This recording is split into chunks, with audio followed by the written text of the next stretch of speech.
friends. All right, welcome back everybody to another edition of What Makes Indie Films Great. In this case, spectacular. We have the dynamic duo with us here. We work for the same company, which is... Well, we work for EPG Film and Land Studios. AKA Equinox Production Group. Right? And what to y'all makes a great film? Well, first of all, what I think makes a great film is people who actually want to do this, who actually have a passion to do this. Because you could throw a bunch of random people, but if they're not all synced together, if the crew's not all synced together, you don't have the right lighting, the right producer, the right sound guy, the right stage hand, whatever. It's not gonna be great. Second of all is the writer. If the script doesn't have to be all that great. It could be just be a leisure film, like something we wrote. You gotta have a vision. Like we did Mortician. Wasn't like a top of the notch, super great script, whatever. But the vision was great. We knew what we wanted. The storyline kept people interested. It just doesn't have to be a Hollywood quality script. Yeah, you gotta have a plan, direction. Yeah. So, what's your favorite film? My favorite film has to be the Coen brothers. They did a film called Fargo, which came out in the early 90s. I like it just because it wasn't big, but became a cult classic as years go around. I think it became a television show, but people remember it because, there's certain scenes, Steve Buscemi, the blood, the angles, how the camera, the Coen brothers are just amazing at what they do, Oh, yeah. And you? You guys think you might think I'm a religious person, which I'm kind of not, but I liked one of my favorite films. It's called The Passion of Christ. I just thought when I went to see it in theaters, when it came out, Mel Gibson did a great job portraying Jesus. It talks about just the last few hours of his life when he was in the Garden of Eden and get captured. It's just one of those movies that people watch and it captures just like it's like so powerful. Some people couldn't even finish it watching in theaters. It was so powerful, so to the point. Like the acting was great, the scenery was great.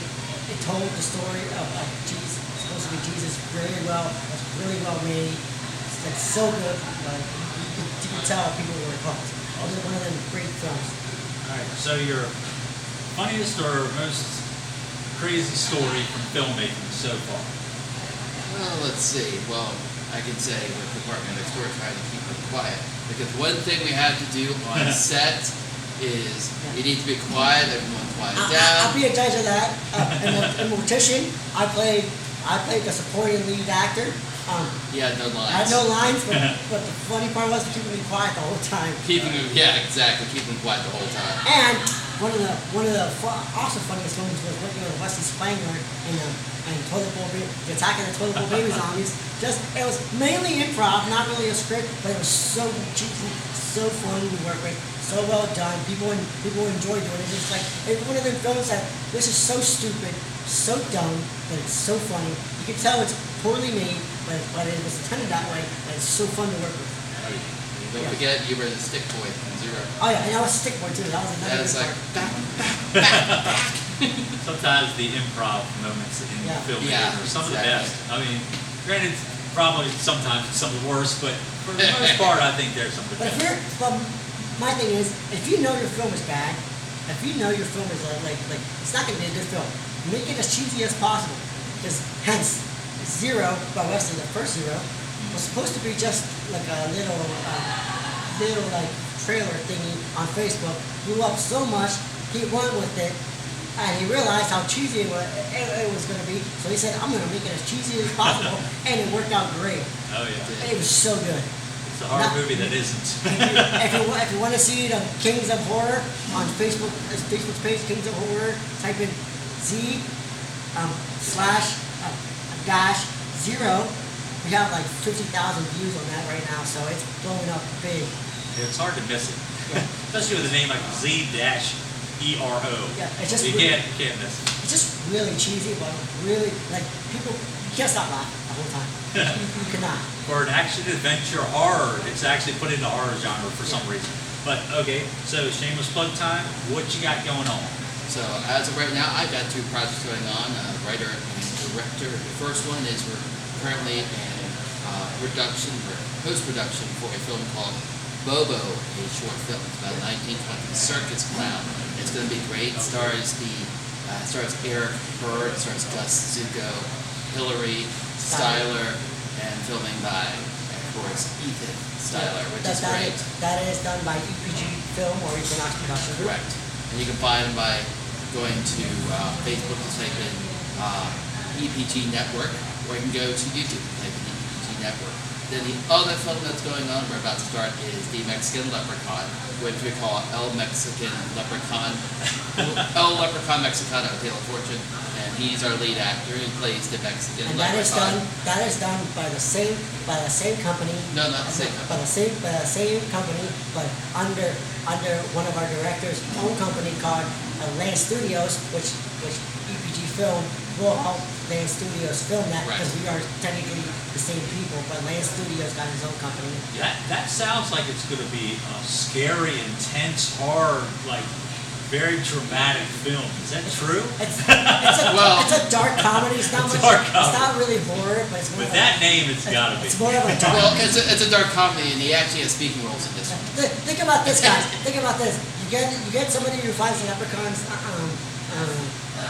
of nowhere after a rainbow, and then you realize the wishes you get are literal. Like let's just take for answer. You wish for $1 million. You don't get $1 million. You get $1 million deer.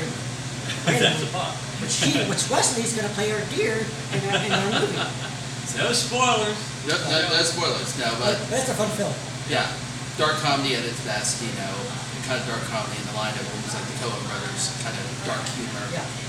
So, I'm sure you can find y'all on all social media. correct, on all social websites. media. You Yeah. can plug whatever you want now for your socials or your website or whatever. So, like I said, you can go to the EPG Network on YouTube. Of course, I do have a travel show on there right for the EPG Network called Weekend Travel, so you can definitely check that out. We do have a Facebook. We have an online store. Yeah, so check all of that out. EPG Film on Facebook. You can check out our links to all our other pages. He's on TikTok. I've seen him. Yeah, I've seen I'm him. on TikTok. No dances yet. No, just type in PND Studios. You'll find everything related to all the fun stuff. Yeah, EPG Film on Facebook. You'll find all our links to our merch, whatever. Or if you want to look up our other company, which one guy is starting up, but since we are all the same company at EPG, we're all working in this together. Land Studios. You can find him on Facebook and you get all his information there too. All right. So keep track of these fellas and see what they're going to be up to lately. And of course, you'll find out what makes indie films great. See you next time.